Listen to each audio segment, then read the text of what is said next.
그럼 강사로서 네. 좀 더 정확히 말씀드리자면 돈벌이로서 네. 편입 시장이라는 이 시장 상황은 괜찮나요? 좋죠, 요새. 좋죠. 와, 이게 네. 좀 나름 좀 반가운 게 뭐냐면 제가 주변에 이제 저도 지인 강사 선생님들이 많으시잖아요. 예. 다 여쭤볼 때마다 시장 어때요? 여쭤볼 때마다 아, 죽지 못해 사는 거지.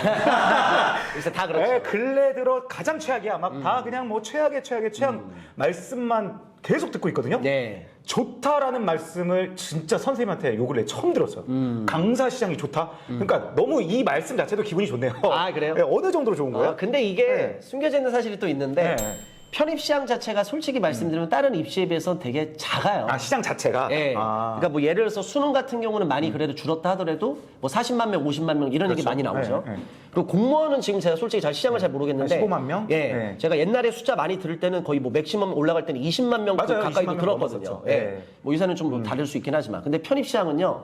가장 맥시멈으로 숫자를 잡는 게 15,000명입니다. 그러니까 시장 자체가 작아요. 그러니까 편입에서 학생들이 좀 실력 있는 학생이든 실력이 좀 떨어진 학생이든 반드시 원서를 쓰는 학교 중에 하나가 건국대거든요. 왜죠? 건국대 같은 경우는 이제 편입에서는 약간 중상위권 학교의 대표적인 학교예요. 건대가 많이 뽑아요. 예, 그래서 거의 편입 준비하는 모든 학생이 원서를 다 쓰는데 그래서 한번 화면을 꼭 띄워주셔야 돼요. 네. 짠!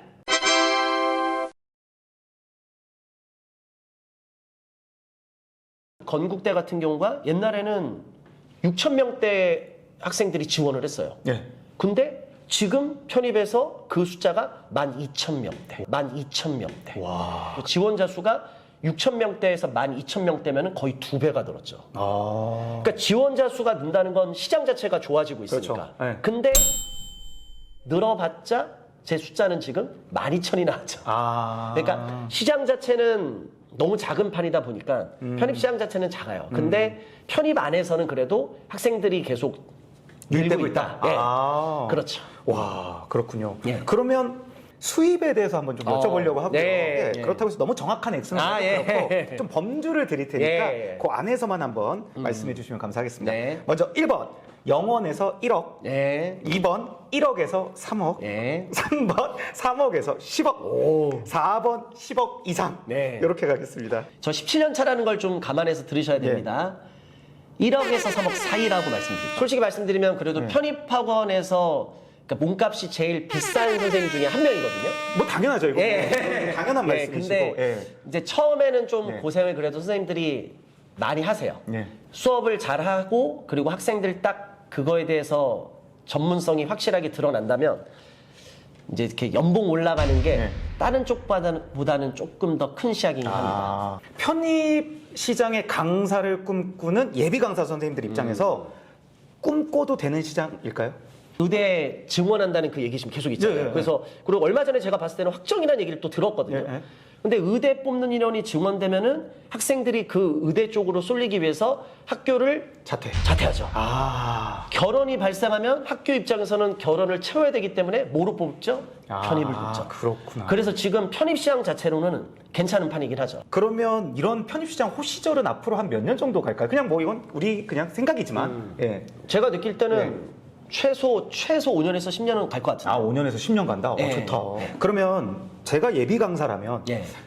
저 자체의 대학 학벌이 크게 중요한가요? 아니면 크게 중요하지는 않나요? 솔직히 말씀드리면은 강사 시장 자체는 학벌이 중요할 수밖에 없죠. 아. 네. 왜냐면은 보여지는 게 있으니까. 그래서 예를 들어서 뭐 진짜 서울대 선생님이 딱 있어. 네. 근데 예를 들어서 서울대만큼 아니야. 그럼 학생 입장에서 서울대 당연히 눈이 가죠. 아. 그럼 어쩔 수 없죠. 근데 이제 편입 시장이 좀 다른 게 뭐냐면 편입 시장은 그래도 다른 입시에 비해서는 어찌 보면 선생님들의 그 학벌이 그렇게 많이 부각되진 않아요. 왜냐면 선생님들이 어찌 보면은 정말 뭐 학벌 되시는 분들도 있고 그리고 저같이 편입을 한 선생님도 있는데 솔직히 말씀드리면 편입 시장 자체가 약간 특수성을 띠는 게 정보력 자체가 되게 폐쇄적이에요. 그게 어떤 말씀이시죠? 그러니까 편입에 대해서 우리가 만약에 알아보려고 하잖아요. 네. 그러면 결국은 사람들이 찾아보는 건 네이버잖아요. 예. 네이버에서 편입에 대해서 찾아봐도 그렇게 많은 얘기들이 나오질 않아요. 그러다 보니까 이게 되게 폐쇄적인 시장이고 정보력에 한계가 있다 보니까는 편입을 경험했던 선생님들이 되게 유리해질 수밖에 없어요. 아. 그래서 지금 뭐 선생님들 중에서 대부분 좀 약간 메인 쪽에 계시는 선생님들의 특징 자체가 편입을 경험했던 선생님들이 출신? 예, 그렇죠. 왜냐면 편입 이게 좀 약간 특이해요. 아, 재밌네요. 예. 이 시장에 만약에 진입하고 싶은 예비 강사가 있을 때 예. 선배 강사로서 네. 좀 유의할 점, 준비할 점? 편입 쪽에 선생님으로서의 그런 꿈이 있다면 네. 수업은 당연히 잘하셔야 돼요. 잘해야 되고. 그거는 그냥 네. 기본으로 깔고 가고요. 그리고 제일 중요한 거는 내가 가르치는 학생들 중간에 흔들릴 때 잡아주고 그리고 이 학생들이 중간에 포기할 것 같으면 얘기 들어서 아니야 우리 끝까지 할 수 있어. 그래서 결과 나오게끔. 그렇게 하는 게 어찌 보면 편입 선생님들의 가장 큰 역할이 아닐까 저는 그렇게 생각합니다. 내 새끼 잘 챙기겠다는 마인드가 있어야 된다. 예, 그게 제일 큰 것 같아요. 왜냐면 편입을 알기 때문에 이 편입의 길로 학생들을 끌고 갈 수가 있기 때문에 그러니까 다른 입시랑은 성향은 좀 많이 다르거든요. 그러면 이 편입 영어를 좀 영역별로 세분화해서 좀 자세히 설명해 주실 수 있을까요? 그래서 편입 영어 같은 경우는 일단은 과목을 나누는 게 이제 편입학원들의 거의 똑같습니다. 예, 그래서 첫 번째는 어휘가 있고요. 그리고 제가 담당하고 있는 문법 과목이 있고요. 그리고 시험에서는 독해와 논리라는 과목이 가장 많이 나옵니다. 예. 그래서 독해는 우리 학생들이 알고 있는 그 독해고요. 그리고 수능을 좀 공부한 학생들은 알긴 하겠지만 수능에서 빈칸 완성 있죠. 빈칸 완성을 편입에서는 논리라고 부릅니다. 왜? 논리적으로 사고해서 일단 어휘, 문법, 독해, 논리를 대부분 이제 뭐 형광으로 공부하든 인강으로 공부하든 우리 학생들이 학습을 하게 돼 있습니다. 그러면 그 세 영역의 선생님들이 각각 계신 건가요? 예, 그래서 종합반 같은 경우는요. 예. 그래서 이거를 나눠져 있어요. 와. 근데 이제 반에 따라서 예. 또 어떤 반은 예. 독해 논리 쌤이 또 한 분이 다 하시는 분도 있고 예. 이게 다 달라요. 전체를 다 욕심내셔서 혼자 하시는 분은 안 계세요? 있죠. 계세요? 예. 단과. 단과. 예, 단과는 이제 그렇게 들어가요. 그리고 편입은 변수가 되게 커요. 예. 그러니까 예를 들어서 공부를 해요. 그럼 딱 봤을 때 합격 컷이 예를 들어서 80점이에요. 예를 들어서. 예. 80점이 나와야지 내가 합격을 할 수 있다. 그러면 공부를 해봤을 때 학생이 느끼잖아요. 어느 순간. 내가 공부를 해도 80점은 절대 안 나올 것 같은데? 그러면 그 학생은 어떤 결정을 내리죠? 접겠죠. 공부를. 근데 편입은요. 80점 좋아요. 근데 공부를 했을 때 내가 마지막까지도 나는 80이 안 나올 것 같아. 근데 제가 항상 수업 시 하는 얘기. 편입은 다른 입시랑 달라. 그래도 끝까지 해. 끝까지 하면 편입은 변수가 되게 크다 보니까 솔직히 점수가 생각만큼 안 나와도 다른 입시라면은 생각지도 못하는 결과가 편입은 나온다. 그러니까 모의고사와 실제 시험이 좀 완전히 일치하는 건 아닐 수 있다. 변수가 있다. 왜 그러냐면 수능 같은 경우는 수능 시험 한번 딱 보고 끝나죠. 예. 근데 편입은 학교별로 시험이 다 있어요. 그러니까 이게 기관에서 내는 시험도 아니고 솔직히 말씀드리면 대학교에서 내는 시험도 아니고요. 대학교에 소속되어 있는 그 학교 영문과 교수님 한 분이 내시는 시험. 그러니까 학교에서 의뢰를 해요. 예. 이번에 우리 학교에서 편입시험을 보려고 하는데 교수님 편입시험 문제 좀 만들어 주세요. 그럼 이제 교수님이 이제 문제를 내시는 거거든요. 그러다 보니까는 학교별로 문제 유형, 난이도가 다 다르죠. 그러니까 편입 같은 경우는 많이 지원하면요. 맥시멈으로 20개 정도까지도 원서를 쓸 수 있어요. 20개 정도까지도 원서를 쓸 수 있어요. 대단하네. 그러니까 시험을 몇 번 보는 거 아니면 20번을 보는 거예요. 야, 너희들 모의고사 못 봤다고 쫄지 마. 전국 1등도 10개 시험 봤을 때 10개를 다 붙지 못해, 편입은. 5개 붙고 5개는 떨어져. 왜? 문제 유형하고 난이도가 다 다르니까. 그리고 제일 중요한 거는 당일날 컨디션. 그러니까 모의고사 한 달에 주마다 보면 4번을 보거든요. 그래서 오늘 수업 시간 똑같이 했던 얘기일 거예요. 너희들 4번 봤을 때 한 번 잘 본 것만 생각해. 못 본 거는 버려도 돼. 왜? 너랑 그냥 문제 유형이 안 맞는 거야. 너가 10개 시험 봤을 때 너가 욕심부려서 10개를 다 볼 필요 없어. 왜? 편입시험은 10개를 다 붙어도 10개 학교를 다닐 수 없잖아요. 결국은 한 학교를 선택해서 가는 거니까. 그러니까 그만큼 기회가 많은 시험이다 보니까 변수가 되게 커요. 그래서 실질적으로 약간 위험한 얘기인데 인서울 4년제라고 부르는 저희 그 학교들 있잖아요. 실제로 모의고사 점수가 50점도 채 안 나오는 학생들도 편입에서는 많이 붙습니다. 이런 시험이에요. 그러니까 결국 20개 정도의 시험을 만약에 본다면 그 중에 나한테 걸려드는 시험이 있습니다. 그렇죠. 그러니까 워낙 이 변수가 크니까 그래서 제가 항상 얘기한 근데 편입의 또 특징상 공부를 기존에 많이 했던 학생들이 많이 없어요. 대부분은 공부를 많이 안 했던 학생들이 선택하는 시험이거든요. 학벌을 올리려는 거니까. 예, 그렇죠. 예. 그러다 보니까 그런 경험치가 많이 없잖아요. 그럼 대부분 학생들의 특징이 뭐냐? 공부를 많이 안 해봤으니까 공부를 하다가 점수가 안 나오면 꺾이겠죠. 그래서 하반기 때 학생들이 엄청 많이 포기를 해요. 점수가 안 나오니까. 근데 웃긴 건 또 시험은 봐요. 혹시 모르니까. 그래서 제가 오늘 수업 시간에 한 얘기예요. 너희들은 마지막에 흔들리지 말라고. 점수가 안 나와도 상대평가 시험이니까 이게 절대평가가 아니거든요. 경쟁자에 비해서 너가 원서 쓰는 학교학과에서 남들보다 네가 한두 문제 더 맞으면 너가 들어간다. 그러니까 남들이 하반기 때 흔들릴 때 끝까지만 공부를 해라. 그러면 너 반드시 기회가 온다. 그래서 오늘 수업 시간에 한 얘기거든. 그러니까 이게 편입시험이에요. 그러니까 물론 의심하실 거예요. 네. 저 강사 또 편입해서 수업하고 있으니까 편입이 쉽다고 그러지. 아니요.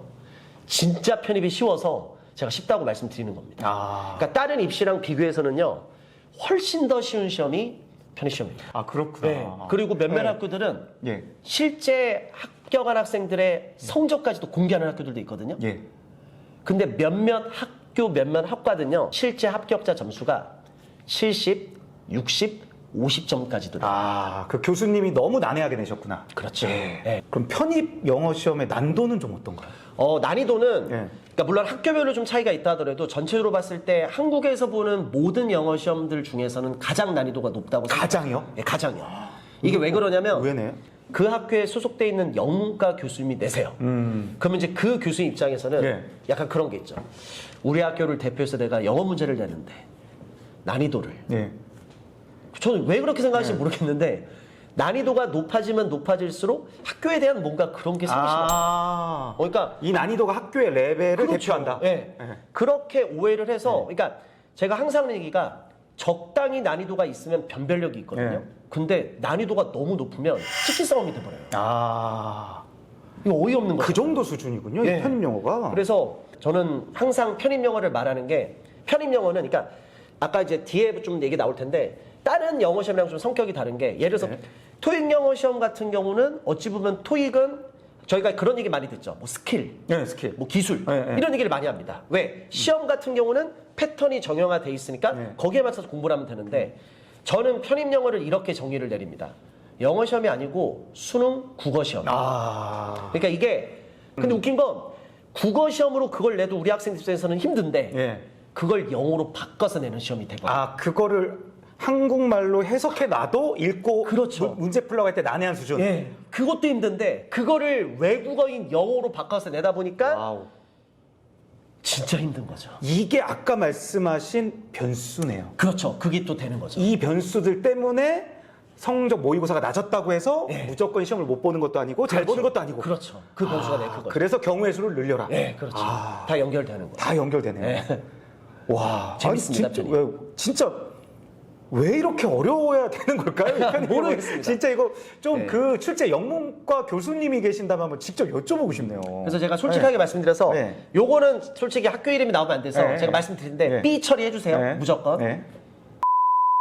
와. 상위권 학교의 대표적인 학교잖아요.